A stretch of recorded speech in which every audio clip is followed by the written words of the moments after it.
Hello, my name is Alexis Kunze, and I'll be presenting my classroom environment plan. So ceramics has a ton of supplies, and in order for the class to flow smoothly, things need to be organized and prepared for students. This floor plan is modeled after San Pasqual High School, the school I'm teaching at, with some influence from other ceramic teachers such as Matt Fusel from online. I have some aspects over here of things that could be put on the walls to help students and support them throughout class. The tables are all organized in a way where there's 4 students at a table, and these will be groups where the students can collaborate, whether it be with critiques or helping each other out, but these will be collaborative groups for the year. Heavy or large materials will be stored in locked lockers where students have to get permission to go and obtain those materials.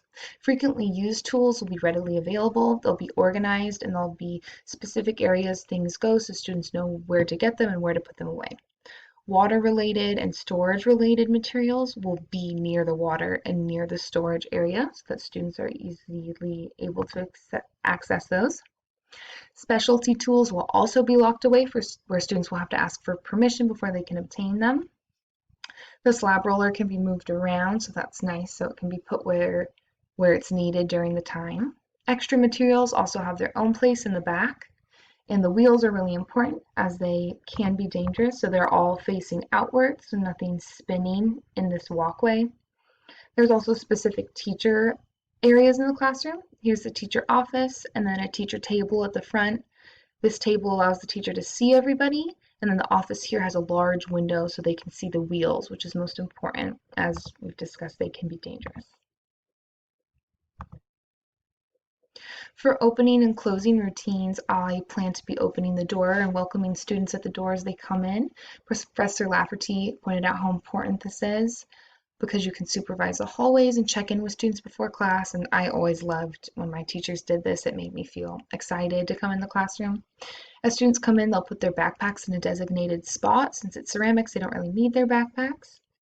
Once the bell rings, I'll take attendance and go over the objective and calendar, which will always be posted on the board.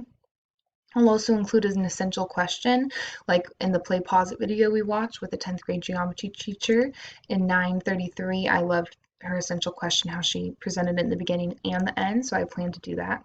After announcements, students can get started on their work. In this video is a teacher doing personalized handshakes with each of his students, and it's so cute and exciting to see how excited the students are to come into class.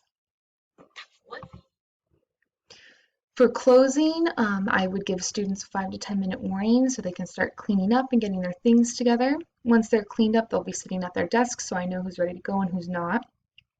Once everyone's at their desks, I plan to restate the objective question for the day, give any closing announcements, reminders, and then preview the next day. After announcements are done and the bell rings, students are free to grab their backpacks from the tables and head out. So behavior expectations, at the beginning of the year, I plan to have a discussion about my expectations for the students and their expectations for me and the school expectations. My mentor teacher asks the students specifically what they expect of her, and it really helps her structure her classroom in a way that works for her specific students. The student expectations, I'll put some already there, like school expectations, those will be included, but students can give their input and we'll make those expectations together and they'll be posted in the room so students can refer back to them. For classroom community, I plan on emphasizing respect in my classroom and just being an example of myself of respect. I'll also ask students to create name tags, like to put on their desks with their pronouns on them. I had a professor at SDSU who did this, and it was really helped me get to know everyone's name and their pronouns in a non-threatening, on-the-spot sort of way. Curriculum is also a really important way to create community in the classroom by representing what your class looks like in your material. And by putting students in those table groups, it also helps create a sense of community, and it's really helpful for ELL students. We've talked a lot how hearing other native speakers speak in English about the subject is really helpful for them. And Vygotsky's theories also repeat this about how important language is to help students and people form thoughts. I'll also focus on differentiated teaching so that all students can receive the material in a way that helps them learn.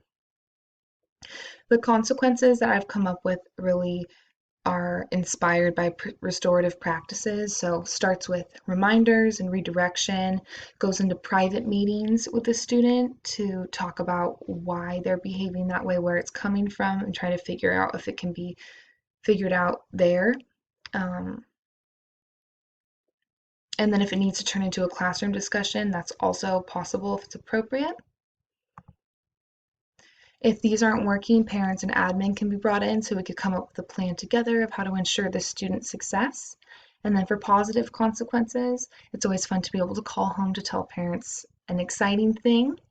And then there's also simple ways by verbally praising and recognizing students in class. So I'm really excited to present my classroom environment plan in my own classroom in the future. And this was a really helpful assignment. So I look forward to getting to do it in my classroom. Thank you.